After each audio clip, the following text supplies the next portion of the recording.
Hello, everyone, and welcome back to Age of Nagash, which is a channel dedicated to Age of Sigmar. Now, with me today, I have the Great Book of Grudges in our first community chat regarding lore. And today, we're going to be talking about the dwarves, or the dispossessed, as they're known in Age of Sigmar. So, I'm very glad to have you along, Nathan. And are you excited about this? Yeah, this should be super fun. The differences between it kind of piqued my interest. I'd like to see how things have changed, to be honest. Yeah, it'll be. It's things have changed quite a lot, no surprisingly, since it's Age of Sigmar. But I thought it's quite nice to explore like what has changed and also like their origins as well. So where they were in the world that was and how that has translated over. And I thought um, regarding this, the dwarves and dispossessed, I know a bit about them, but I'm not incredibly knowledgeable. So I thought, who better than the Great Book of Grudges themselves? All right. So Well, what do you want to know in terms of their origins, or shall we? Like, there's a lot to go through, isn't there? there is a lot with them. We go for like where are their origins? Where do they come from initially? In a brief sort of. Okay, well, the dwarves themselves come from the regions known as the Southlands. They were one of the original races that were in the world before the arrival of the Old Ones. They were nothing more than savages, really. A lot of people would think that they were always technologically advanced, but you could compare them to, for example, the early Sigmarite barbarians and so on. They didn't really know how to use tools, and that just came to them much later in time. Oh, really? So they're quite barbaric at the start then, which Yeah, it's just it's yeah, it's quite interesting, isn't it? Because I would have thought they would have been more sort of technology advanced, but I suppose that happened, like you said, over time. And because they're one of the earliest races, they certainly had that time, didn't they? yeah. Like a lot of people think that the world was like that already. Like these guys were already very technologically advanced. The elves were already very powerful, but it was the case that a lot of them were just pure savages. Eventually, we did have Grungi and the other gods arrive, and they taught the dwarves pretty much how to mine, how to do some steelcraft, and so on. It's very finicky on how the lore gets here, because obviously now with the end times lore, we know that Grungi, Grimnir, and the others are survivors of a previous world. Yep.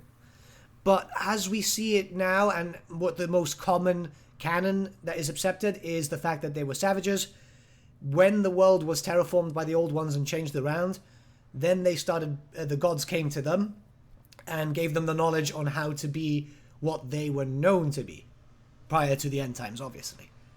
Yeah, and what they are known to be in the like I say towards the end of the old world, and they're sort of quite traditional dwarves, aren't they? If we compare them to sort of Tolkien and all that sort of lore, it's not exactly the same, but it's what the dwarves within Warhammer Fantasy are what we can sort of associate as what we'd say traditional dwarves. Would you say that was correct? Yeah, very Tolkien-esque. Like family is everything.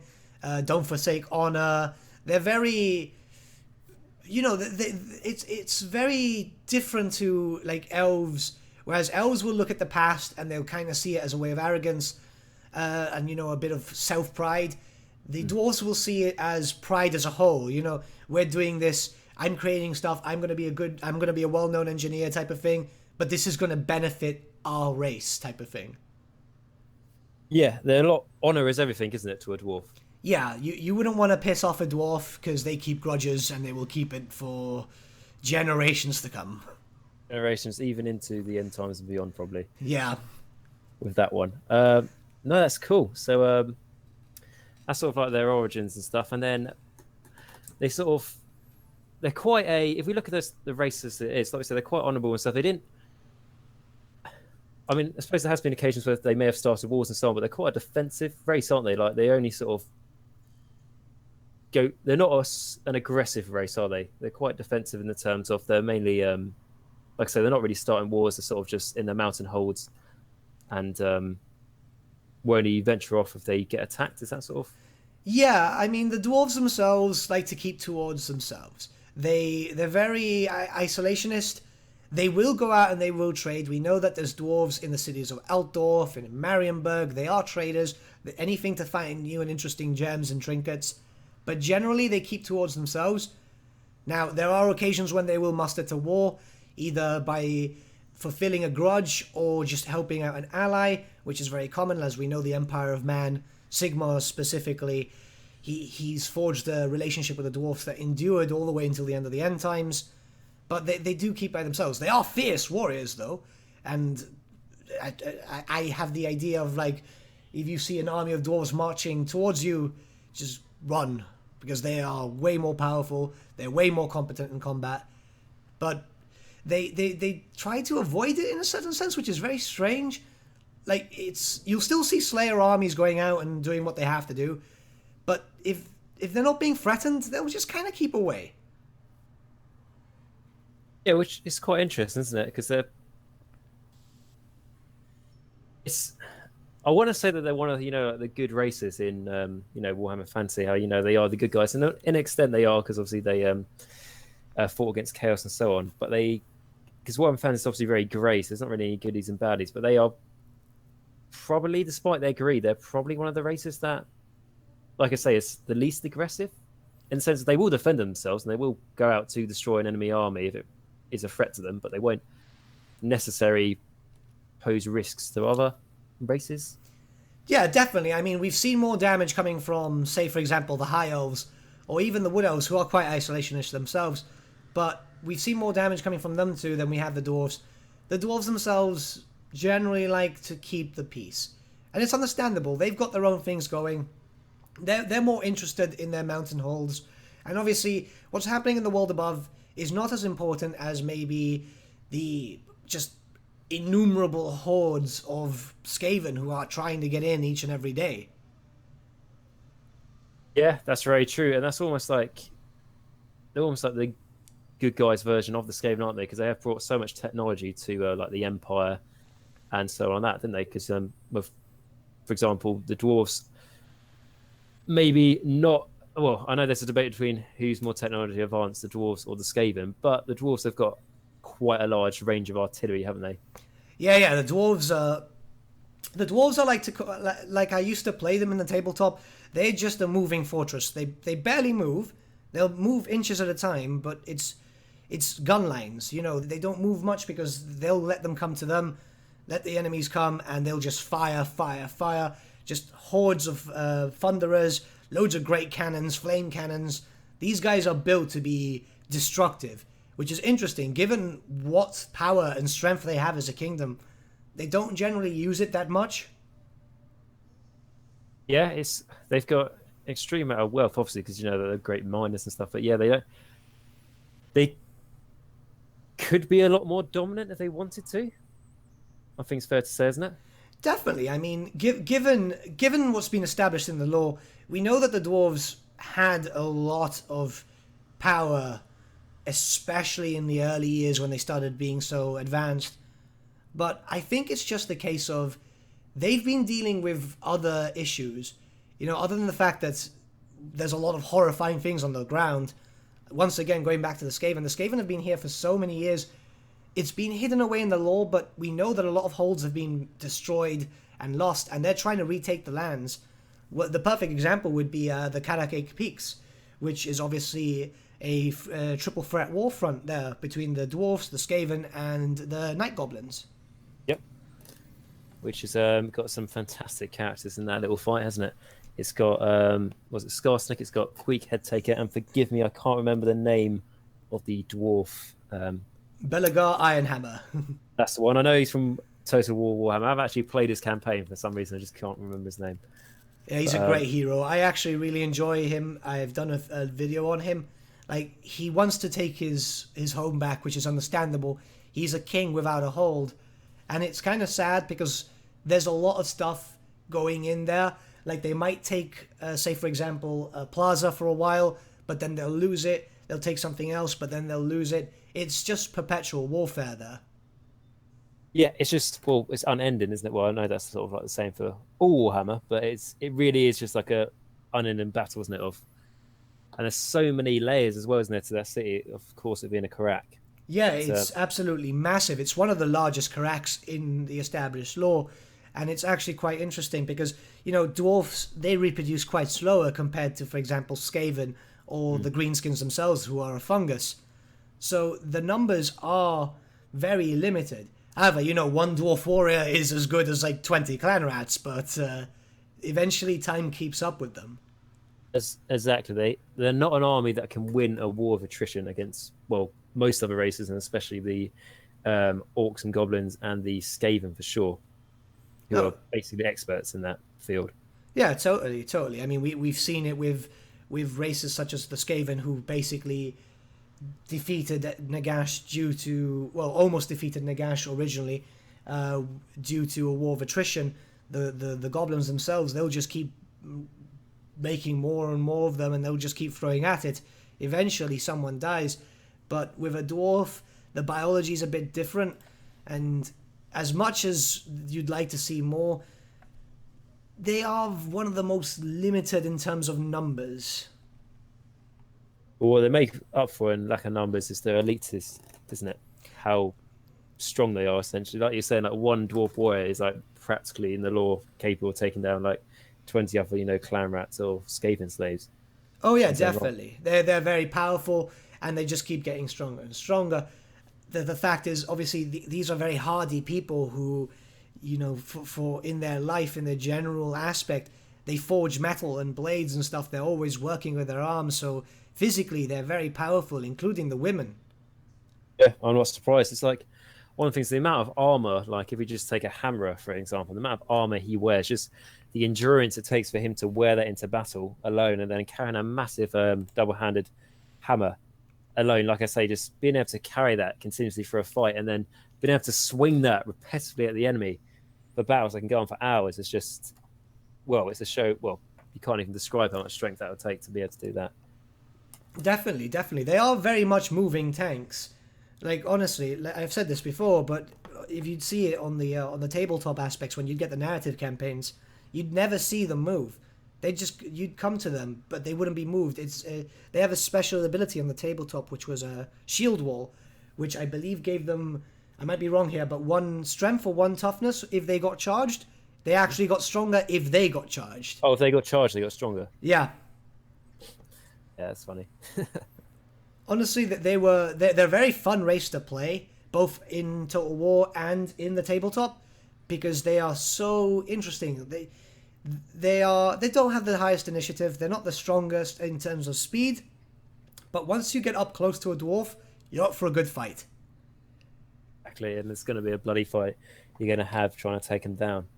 And that's the nice thing about the army as well, isn't it? That it's especially one for playing. It's the nice thing about having an elite army is that you don't need to have loads of models. And the thing is about that is, like I say, there might not be huge numbers, but it's like the details you get in every individual model. It's like one of my favorite models for the dwarves. Is it the try to remember? Is the Iron Drakes? I don't think they are the Iron Drakes. I think it's the who are like the elite guard with the shields. I believe you're talking about, because the Iron Drakes are the flamers. Yeah, they're the ones, and I think one of them's got a harpoon or something. Yeah, but the Iron... Wow, it's escaping me at the moment. Iron Breakers, that's it, isn't it? Iron Breakers, yes. I think they are lovely models. My mate's actually got a dwarf army, and he's painted them up so nicely that it's like every shield's different and stuff, and it's like this, and that also comes into, because these patterns on these shields, and so it also comes into, like we were saying about the dwarves, their honor, and it's also very much about their heraldry, isn't it? Like you said, they care very much about the history and benefiting their own race rather than just benefiting themselves. Yeah, obviously you do end up getting those selfish type of dwarves, because let's face it, there's greed everywhere. Yep. But in terms of the general aspect of the whole race, they are very open. A lot of Karaks will trade with other Karaks. At the end of the day, each Karak has their own king, but they do answer to the High King.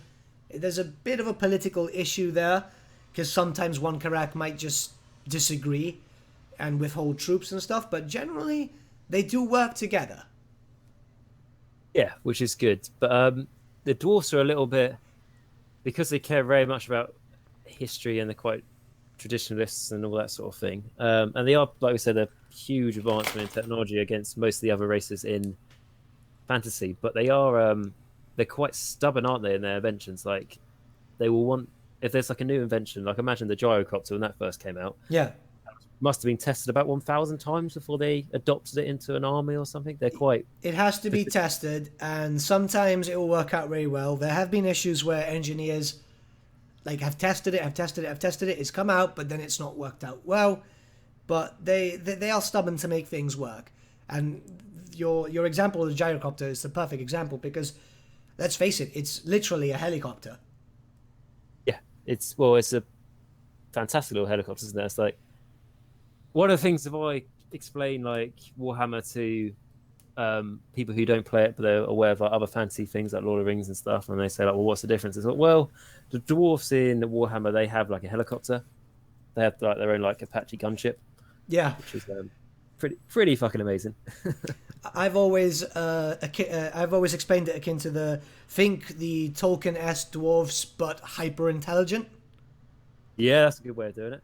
Because let's face it, they've been able to do all subbreeds of dwarves. I'm talking chaos dwarves too. They've been able to create stuff which, like a human race wouldn't be able to do, or even so much as the elves, as advanced and as old as they are. Let's face it, we're not seeing elves with helicopters. We're seeing them ride on giant birds. Yeah, I mean, like that does beg the question: what would win, a helicopter or a dragon? But yeah, the elves are very traditional, aren't they? Well, like I was saying, the dwarves are traditional, but like, of course, the dwarves are a lot the most advanced one out of all the good guys. I'd say so. I mean, it's very touch and go in terms of. Like, for example, if we go towards maybe the human nation of Talia, which are all city-states, they created a bunch of pretty incredible things too. Like, the steam tank used by the emperors, by the Empire, is actually a Talian invention. Oh, I didn't know that. That's so interesting. Yeah, it was like they came up with a design, they sold it off. They're all mercenaries at the end of the day, but maybe the city-states themselves are getting, at this point, were getting close to the dwarves, but they were learning a lot from dwarves because, in Talia, you had the Dogs of War, there were a lot of dwarves in that. Yeah, I imagine so. And like we said, of course, I'm sure there's someone out there who's going to be saying, like, the Lisbon are really advanced because the sort of technology they've got, that's sort of, like, given to them. Yeah. Rather than they discovered it themselves. Yeah, no, I totally agree with you there because like that was the old gods, the old ones, and it's the spaceship pyramid temple thing that was given to them. So I wouldn't class it as theirs. Like, don't get me wrong, the lizardmen do have very interesting things that they've come up with thanks to the areas because they've come up with, it's not technology, but they've come up with like great poisons and so on. But it's nothing compared to, say, for example, a flamethrower. Yeah, or a flame cannon. Exactly, yeah. Which I've enjoyed many times in Total War. Yeah, they're absolutely great units. Yeah, especially when you play on one of those, like a siege battle, or it's like a bridge battle, and you just have like one of those choke points, and you just line the flame cannons up there, and you just have a really good time watching it in slow motion. Definitely. Well, yeah, which is fantastic. And so that's sort of the dwarves and the fantasy, and obviously the dwarves have got so many like named characters, haven't they? They've got so much to them. They've got, forgive me, I can't remember his full name, but is it the High King? Yeah, they've got the High King. There's various different High Kings at each time. The last reigning one was Thorgrim Grudgebearer, who unfortunately met his end during the end times, as did many characters. Oh, yeah, it was literally like I don't know if you've seen Game of Thrones, but there's a very distinct episode where a lot of the characters you love are no longer in it. Yeah, there was a Red Wedding, I think. Yeah, I think that's what it's called. Yeah, it's at the there's a certain episode that you remember, and that's pretty much what the end times was. Definitely. I mean, there's a lot of dwarf lore, and if we did chat about just Warhammer Fantasy dwarf lore, we'd be here for like a complete day. I am creating a lore video series on that. People have been asking, but what I want to hear a lot about the new dwarves. I believe you called them Dispossessed. Is that correct?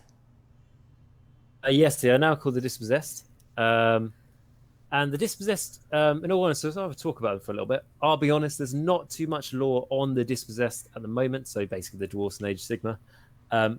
And that is one of the reasons why I wanted to do this video with yourself, is just to give them a little bit of lore what we've got. And in Age of Sigmar, essentially, they survived the end times. And then in Age of Sigmar, they were one of the basically after the end times, there was the Age of Myth, which was in the center of Age of Sigmar, which are the mortal realms, which each realm is made from a old winds of magic. So there'll be like a realm of metal, there'll be like a realm of life, a realm of death, a realm of fire, and so on. And in the Age of Myth, which was the first age of the mortal realms, there was no chaos. So all the forces of order, as they're called, so basically all your good guys, your dwarves, your elves, the Empire, humans, people like that, they basically managed to get on with what they wanted to do. They, build civilizations and all those sorts of things. And amongst them, the dwarves were one of the strongest, because the abilities of the dwarves to be able to be great engineers in a brand new world. They were one of the first to be able to construct mighty fortresses and all those sorts of things, and sort of surpass the rest of their fellow races. And then after the Age of Myth, basically chaos seeped into the mortal realms and began the Age of Chaos, which was basically the end times on steroids. It was basically just mass genocide across the whole mortal realms, killing millions upon millions and even billions. And one of the last races to be able to hold out against chaos was the dwarves, and as I say, as they're called, the Dispossessed now, because they had so much time to build such advanced fortresses and cracks, deep below the ground. Most of them, though, were tear down by chaos. And however, there were some that were buried so deep below the ground and so securely locked away that when the Age of Chaos washed over and then was later beaten back by Sigmar when he came down with his Stormcast. You don't know what Stormcast are, the Space Marines in Age of Sigmar. When they came down and defeated, not defeated, but pushed back chaos, the dwarves started to emerge out of their holes. Some of them actually managed to survive the Age of Chaos, and literally very little else managed to survive the Age of Chaos. Everything else that did survive basically had to go up to the realm which Sigmar was in, which was basically the only safe place. Some of the dwarves did go there for safety, but some of them, it was a few number, but some of them managed to survive through this mass genocide of end times. And that was because of their, I'd say it's because of their engineering, being able to make great fortresses and stuff. It's also probably because of their stubbornness as well, which is nice, which means that they are basically the same thing now in Age of Sigmar. And that's sort of all the lore we sort of have behind them. They still very much care about grudges, and they still very much care purely on honor. And because of how much suffering they have had in Warhammer Fantasy and at the start of Age of Sigmar, they are very much bent against chaos. They really want to, obviously see chaos be no more. And because of that, they are united with the rest of the forces of order, so basically the rest of the good guys, in defeating chaos. So that's sort of how they are now in comparison. Of course, there are, if you know about Age of Sigmar, there are different dwarfs out there. So you've got the Dispossessed, which is basically most of the dwarf models from Warhammer Fantasy, but you do have ones called the Cowden Overlords, which are the ones basically the ships, and the Fire Slayers. But sort of just talking about Dispossessed here. So Dispossessed are basically the same as they were in Warhammer Fantasy as the dwarves.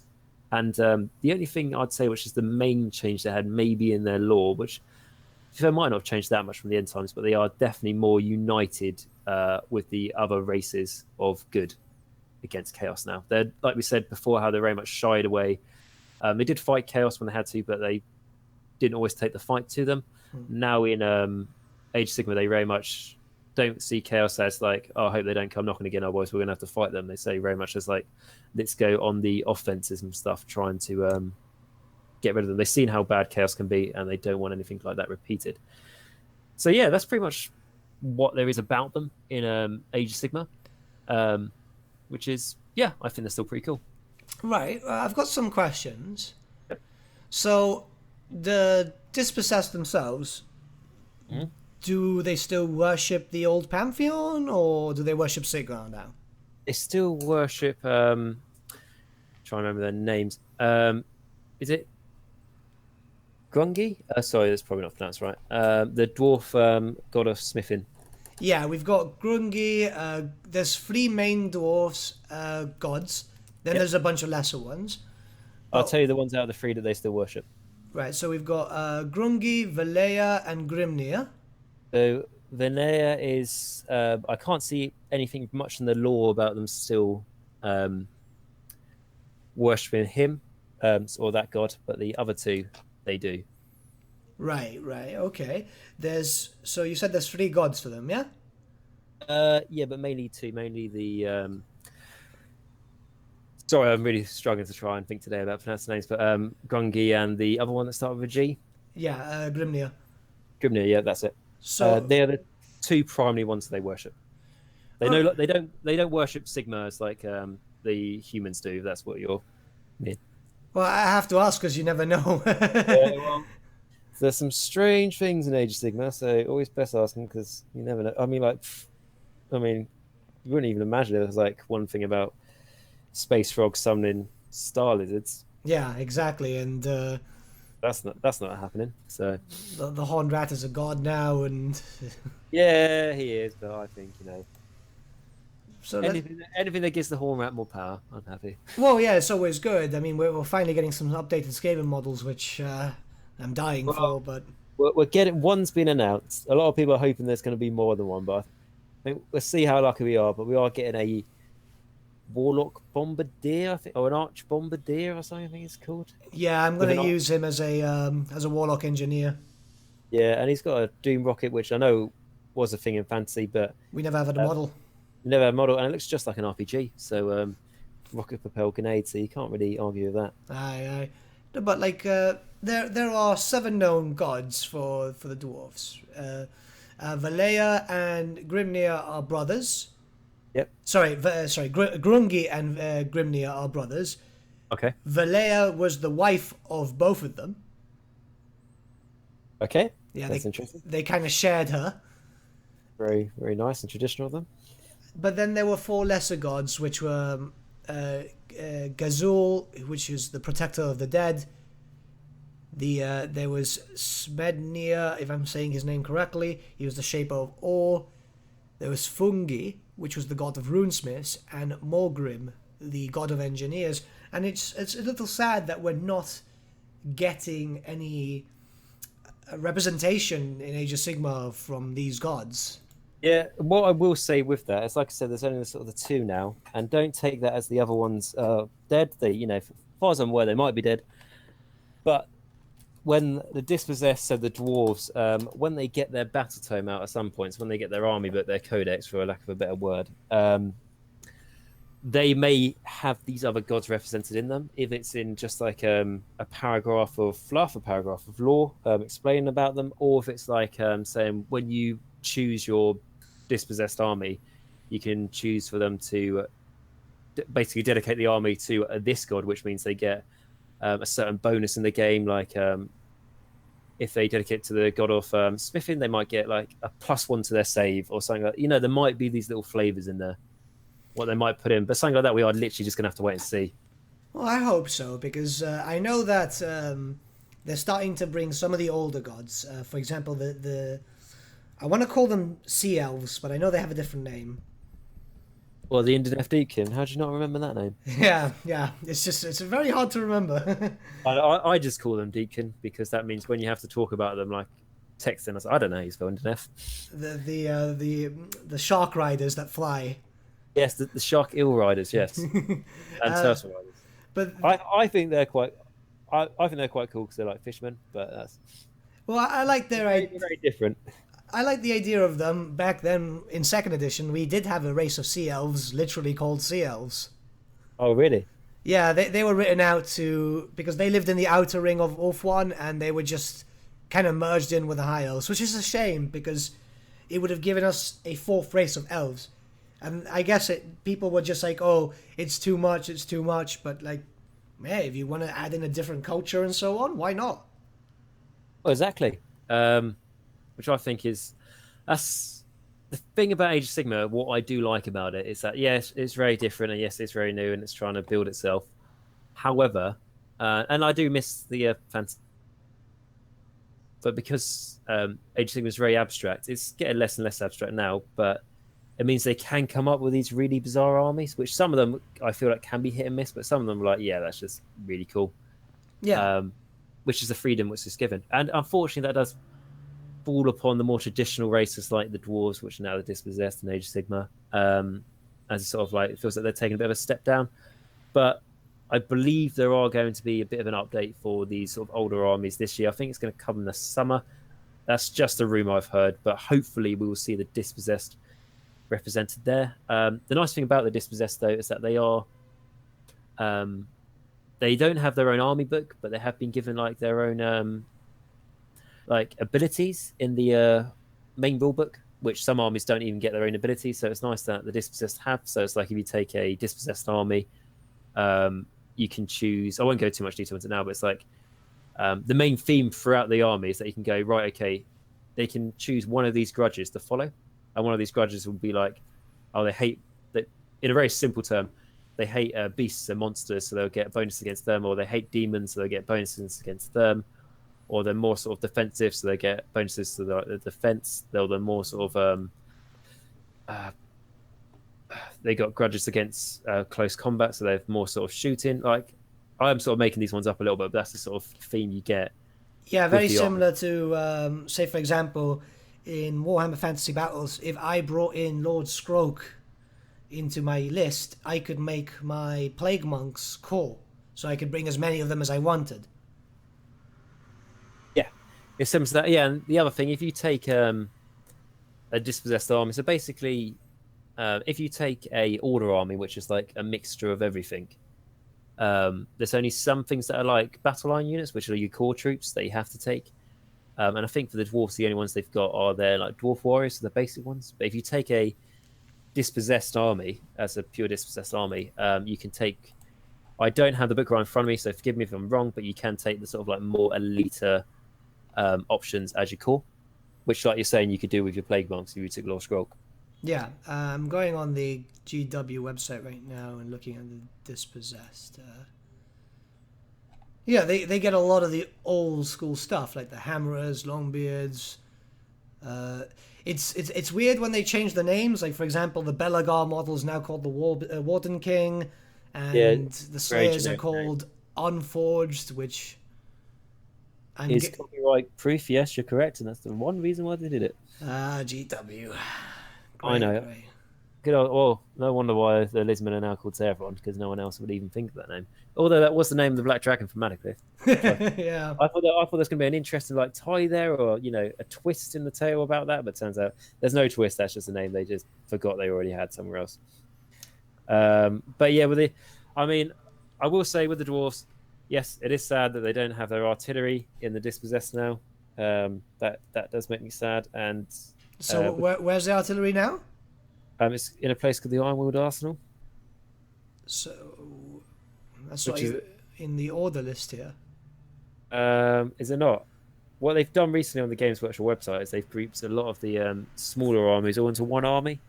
Now that's not how they work in the game, but they've done that. So basically, when little Jimmy asks for his mum at Christmas, I want to have the organ gun for Christmas. And then the mum goes, well, what one's that? And it goes, well, it's a cannon or something. And then she goes on it and she goes, Ironwood Arsenal. That sounds like there's a cannon in there. And she'll just buy him anything. So it's basically just been made to make shopping easier for parents. Wow. Well, this looks a little complicated. Okay, so I see it here. I'm on the Free People section here. Yep, it might be on there. The gyrocopter and the gyro bomber are there, which is still nice. Oh, there's the organ gun and the cannon. And the cogsmith, which was an engineer. See, I just look at this and I'm finding it complicated because now I've just gone on the Free Peoples and I'm seeing, well, for lack of a better word, it is Carl Francis model, but I'm seeing a bunch of griffins and hippogriffs and demigriffs, and then I'm seeing a lot of dwarves and then a random amount of humans. So, like in my mind, I should be able to field them all together. Yeah. Now, you can field them all together. Don't get me wrong. It's entirely up to you. However, basically how it works, if you play a generic-sized large game in Age of Sigmar, it's 2,000 points. if you play 2,000 points, you're allowed 400 points worth of allies. Right. So what that means is that you take a dwarf army, so let's say a dispossessed army, 2,000 points is your size of your army. You can have like their special abilities because it's a dispossessed army, that sort of thing, their army abilities. And then you get given 400 points worth of allies. So that's not 2,000 plus 400 points. That's of your 2,000 points, you can have 400 of it of allies. And with those allies means that you can ally in other things.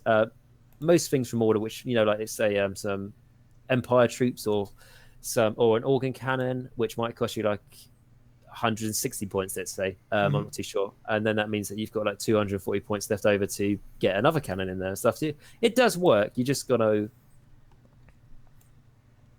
list build it a little bit. All right. You don't get for granted so much. See, with list building, for me, I wouldn't like to take allied detachments. In fantasy, I know a lot of people like chaos players will bring in some ogres and stuff, but I prefer just fully going with my race and being able to use that to the best of their advantage rather than just complicating my life. Yeah, I mean, like you can still do that. Like I say, you can just add it in, as allies, and there's no real much difference about it, apart from you can only take like 400 points and 2,000 point army. There might be a thing where it says like this dispossessed hero, he's got an ability that he picks a dispossessed unit and they get plus on the hit rolls, as an example. Now your cannon's not going to be a dispossessed unit; it's not going to have the dispossessed keyword, so it's not going to benefit from that. But apart from those little things, aesthetically they look absolutely fine, and everything else. So it does work now. However, when Age of Sigmar first came, well, not when it first came out, but when points first came out for it, you couldn't ally in anything.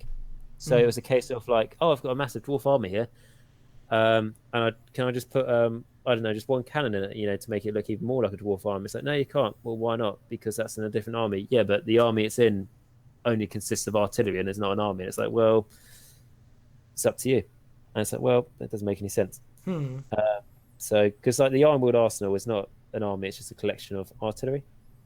So if you wanted to mix up your army, you would, instead of going for like a mixed dwarf army even, it would just be a generic order army, which can be quite competitive, but it's like really takes the theme away from it, because it's like, yeah, so if I go for a Grand Alliance order army, that means that I can take my dwarves, I can take my cannons, I can take my gyro bomber, those sorts of things. But there would be no difference if I added in a wood elf dragon in the army, which would look really out of pace, but it's like there's no reason why that can't be in the army and that count. There's no difference between like adding that in the army or a fucking cannon, which is not a big deal. Like when it first came out, but for me, it annoyed me a little bit. Yeah, I know. I can see that. I mean, I'm going through the stuff here, and some of the stuff is kept very similar. Like for example, what's called now the elves. That is that was pretty much the host of the Eternity King. That was Malekith's army, because you had the High Elves, the Dark Elves, and the Wood Elves together. And I'm scrolling through it. A lot is missing though, which is kind of sad. All the a lot of the old characters are gone. Yeah, that's just disappointing. Especially like even if their model's still there, they're not there in spirit. I mean, I can't tell you how much it pains me. Like Vlad von Castellan is now just a vampire lord. Yeah, same with Conrad, Isabella, and the others. It's just like these are super important characters. Yeah, I mean, what I will say in Age of Sigmar is defense those, and they give it time. I'm sure they come up with other characters, but it just needs to be patient and take that time. Well, Teclis is now with the Deepkin, isn't he? But he created the Deep. So Teclis is now a god. You're not aware. He created the Deepkin. That's fantastic. Let's give one of the reasons why the end times happened the power of a god. Yeah, I'm pretty sure he created them. It was either him or his brother, but I'm pretty sure it was Teclis. And he created them, and then he wasn't happy how they turned out. So they sort of like ditched. So the Deepkin sort of ditched their dad and started doing their own thing by stealing souls of the living. And well, one thing that's really interesting that's just popped out here, because I'm on the Deepkin page now, And I figured, you know, once I'm talking to you, I'll look throughout these things because obviously it would make sense. Yep. So I'm not even going to pronounce this guy's name, but he's got the title of Aspect of the Sea. But it says here, whatever his name is, of Mathlin. So are they worshipping Mathlin now? Why do you have to make things complicated? I don't know what Games Workshop comes up with. I mean, maybe that's a choice. Maybe they do. I don't really know. Is going to be my answer to that question. Look, so as far as I was aware, the god was dead. Yeah, but like the daughters of Cain worship Cain, and Cain's dead. So how come they get to worship a dead god and the Deepkin don't? You know, you shouldn't. That's true. That's true. I mean, Morathi is now. Well, yeah. I mean, Morathi tricks the daughters of Cain to think that Cain is still around, so they worship him, but actually all the worship goes towards her, makes her more powerful. Yeah, I'm looking at her model now. Wow, she's changed. Yeah, I do like that model though. Did you ever see her original model? Her on the Pegasus with her tits out. Yeah. See, Games Workshop's a lot more PG now. Yeah, I fear for the future of Sinesh. Then again, though, have you seen one of the new Sinesh models that came out a few months ago? Are you talking about the guy playing the harp? Yeah, that's like, I thought like Sinesh was gonna go like really downhill, but it's like I saw that and I was like, well, I quite like that. Like I think she's playing it through like they're like bits of, I don't know,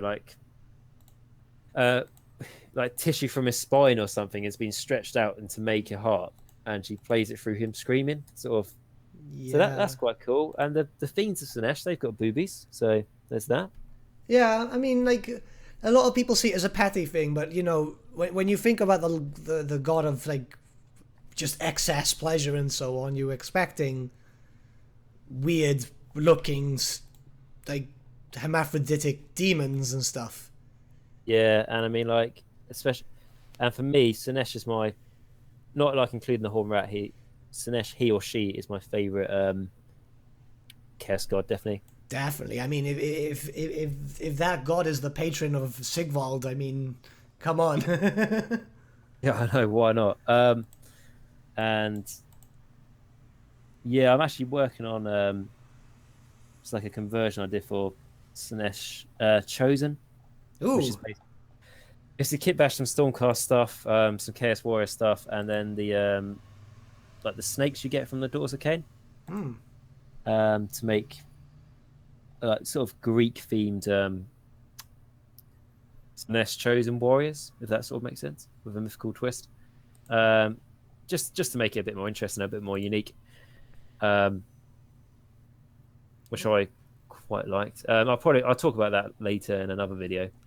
But no, I was sort of tempted by Sinesh, and then I was like, yeah, I could do this army. It's going to cost me an absolute fortune to convert it, but I can do it, and then it'll be ready just before Sinesh gets a release, and then I would have loads of like brand new plastic kits out, and then it would make my conversions worthless. But I'd be like, it was worth it for a week.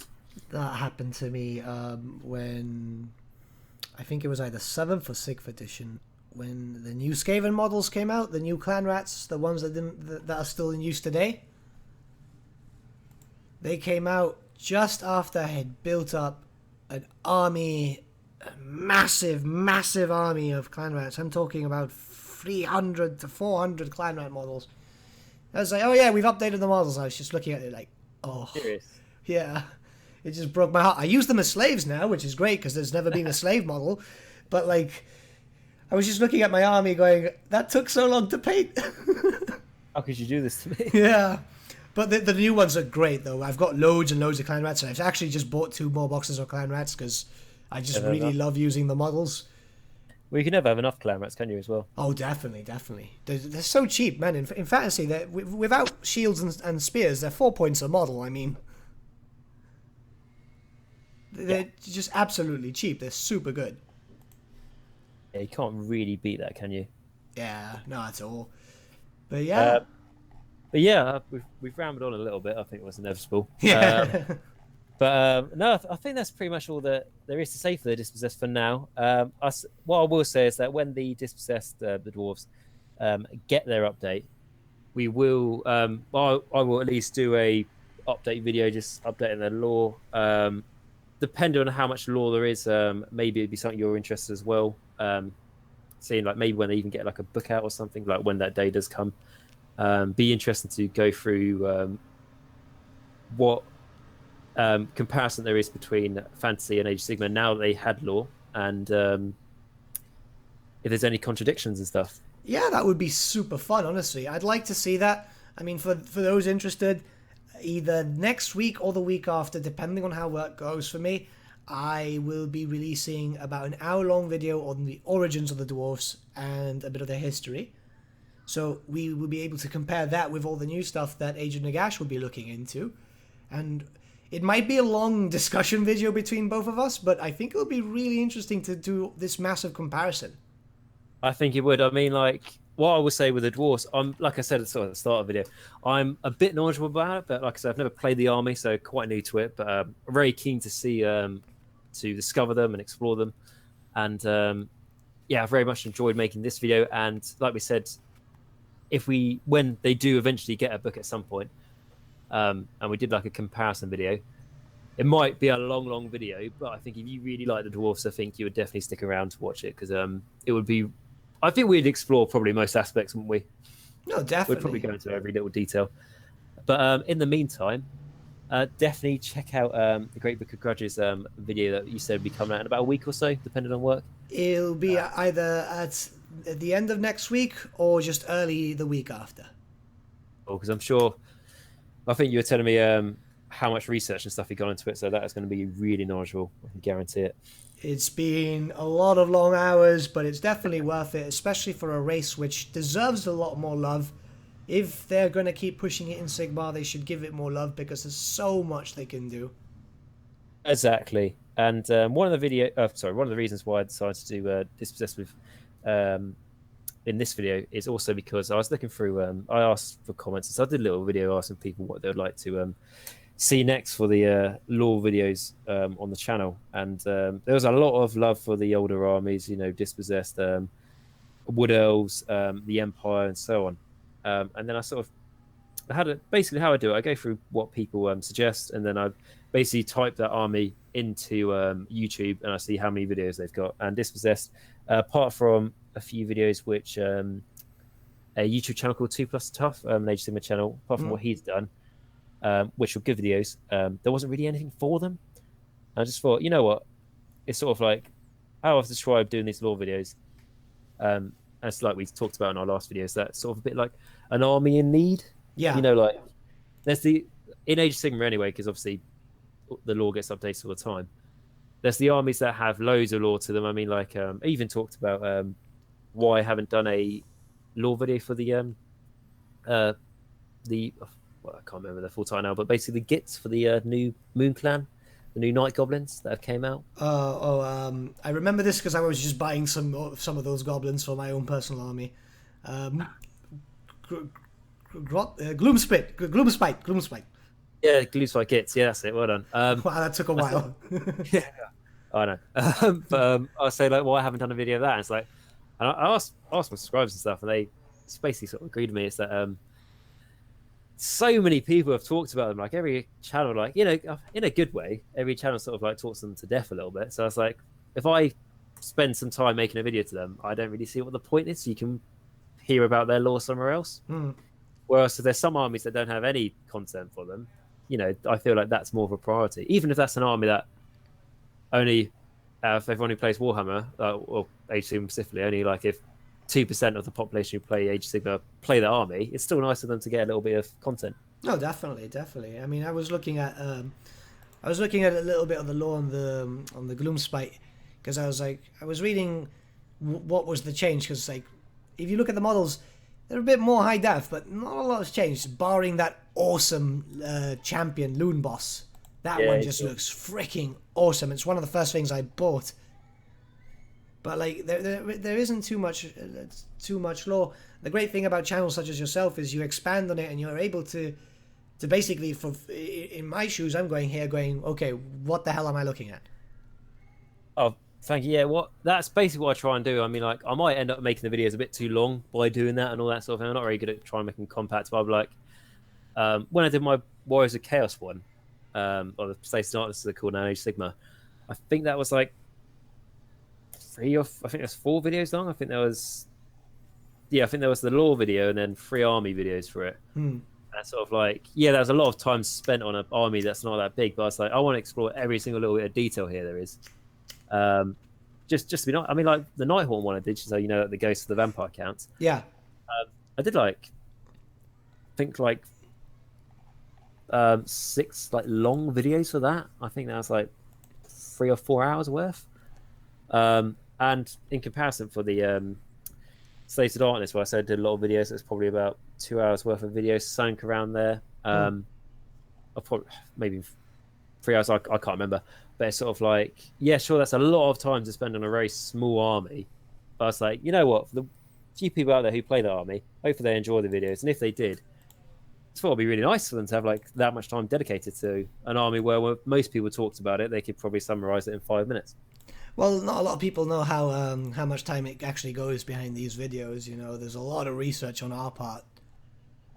Yeah, of course there is, and unfortunately with me, I'm the sort of person that I spend so much time researching, and I'm like, okay, this would be nice to, you know, like I say, talk about for the people who do the army, and then I'm like, well, I did the Slaves to Darkness videos and all that, and then the amount of dedication you put into them means that currently, like I said, I'm working on Sinesh Chosen, so, and I didn't have a Slaves to Dark army before I started doing that video, so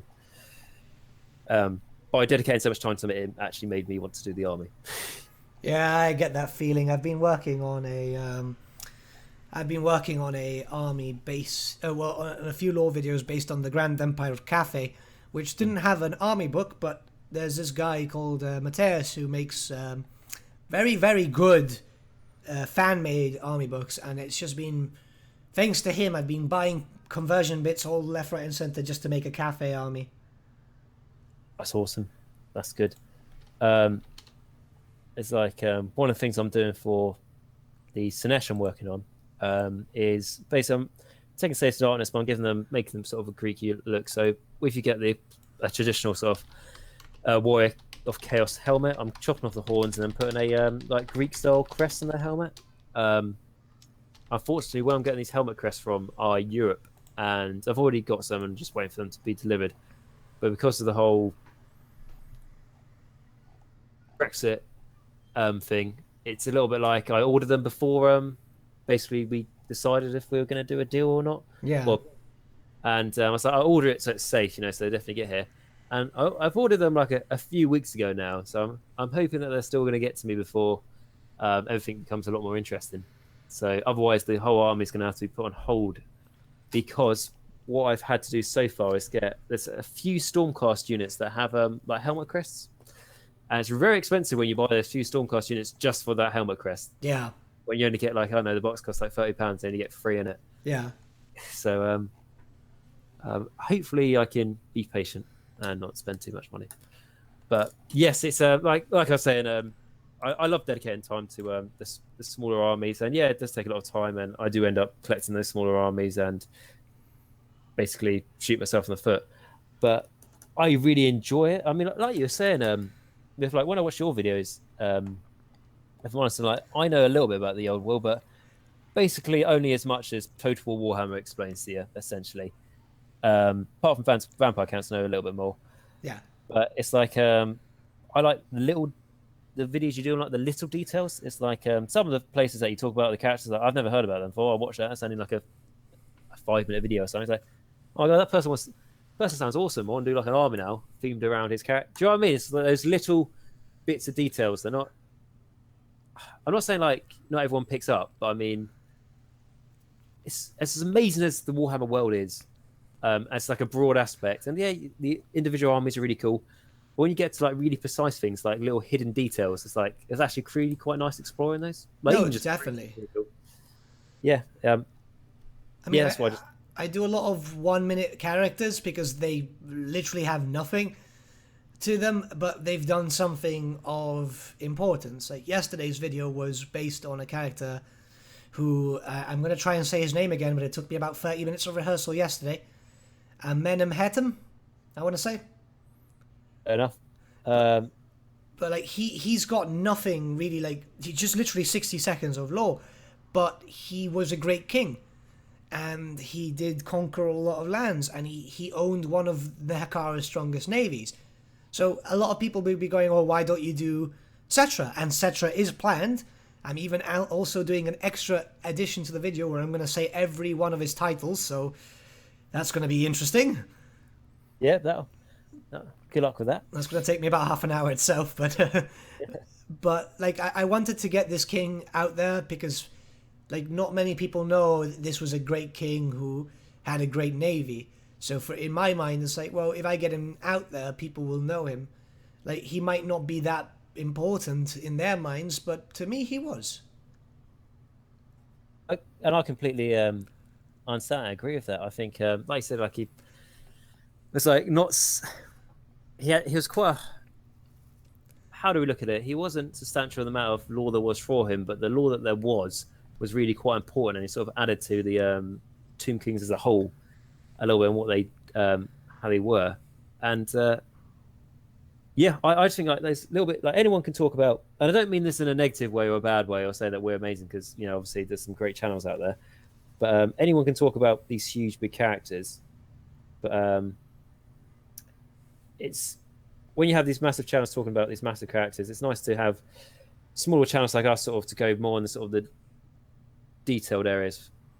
I think I'm just repeating myself in circles now, but I hope you sort of understand what I mean. Yeah, no, definitely. I mean, no, like a lot of people are getting into fantasy now, thanks to Total War. Creative Assembly have done a fantastic job. Oh, they really have. I mean, like amazingly, and also it's like Warhammer is obviously. Not going to beat around the bush about it. It's one of those things that people don't always like to admit that they play or something like that because it's always seen as like doing it's like it's a nerdy thing, so people don't always like to admit it. However, with like we're saying, like Game of Thrones, Lord of the Rings, and then with Total Warhammer, that's been the latest massive boom to make people like understand what the Warhammer world is, and then make think actually this is really really cool. Yeah, and like now a lot of people, I get people asking me about certain characters and so on. It's absolutely fantastic because I might do a small video and they'll go, whoa, that's it? It's like, yeah, that's pretty much it. But the great thing is that, yeah, they didn't have that much exposure in the lore, but they were there. Yeah, exactly. Like they've been included, and like, they still played a very important part in it, which is really good. And I think we're going to end it here because I feel like this is going to be titled the sort of like dwarf lore video, and I feel like we're talking about many other things. We'll call it Dwarfs and More. Dwarfs and More, yeah, that's a good name. Anyway, call it that. So what I'm going to say is this has been a really nice working with you, like the first lore video joint together. I hope you've enjoyed it. Yeah, about all the different things. No, definitely. This is always really fun. Working with other content creators, specifically yourself, is quite cool, and it does get the knowledge of lore in both games out to everyone, so it's actually really really fun to do. I'm really glad to hear that. I don't know if this is too much of a glorious word for it, but it's quite nice, sort of like bridging the gap a little bit. Yeah. Healing the wound of what we can. But yes, so it's been great working with you. The next lore video I do for an army, I don't know what it's going to be yet, but I'm sure it'll be one of the Old War races. So if that is the case, if you'd be up for joining me again and we can discuss it, that'd be really cool. Yeah, it'll be really fun. Whenever you want, just shoot me a message as always, and we'll get something sorted. Yeah, sure. What I'll probably do is I'll go like through that video again where I ask people what army they want to see next and see what army is quite popular, what people suggested. I'm not saying this is the one I will do, but I think the Wood Elves was quite heavily suggested. So and I know they had, and I know a little bit about their lore in the world that was in fantasy. So it'll be a good one to do. And like I said, with dwarves, it's a little bit like coming out of my comfort zone a bit because I didn't know too much about them. But I've learned plenty just from this video myself, so it's been an absolute ball going through them. Oh, it should be fun. I'm just warning everyone in advance, when we talk about the Wood Elves, I'm going to be very salty because Orion was an absolute unit in the tabletop. Yeah, he's not an Age of Sigmar, so I'll just leave it there. But well, the character I really liked. Well, I say character, I mean the twin characters were the Sisters of Twilight on Forest Dragon. Yeah. Yeah, I actually made a conversion of that. And then Games Workshop changed the rules so you couldn't use it in like competitive play anymore, which was sad. But but I still like it. Still one of my favorite models I converted. One of like the first versions I converted as well. So I don't know how good it is, but I love the character. We'll save this chat for Yeah. the Wood Elf video. Yeah, I can already go into that for a long time. Yeah, no worries. Right, okay, well, this will be going on both our channels, and if you're watching this on my channel, please check out the Great Book of Grudges. Firstly, especially if you like dwarf lore, get yourself over his channel. You know, his channel is basically named after it. And secondly, if you are interested into Warhammer lore and fantasy, particularly, you know, if you're from Age of Sigmar, you don't know too much about it, he is a great person to check out to get all those details and to really sort of explore armies that haven't had attention yet in Age of Sigmar. And if you're watching this on my channel, please do check out the Age of Nagash. He goes into a lot of detail regarding what's basically the new aspect of Warhammer Fantasy. He goes into a lot of detail regarding armies such as the Nighthawks and so on, which is armies I'm particularly interested into. So you might be able to learn quite a bit. Sweet dude, goes into a lot of detail, which I know a lot of you guys are just frothing at the mouth for. So it'll be just great if you could check him out. And check out and give him a subscribe, obviously. That's great. Well, thank you very much for joining me. And yeah, until next time, very much enjoyed this and can't wait to do another video soon. Right, see you all. Bye.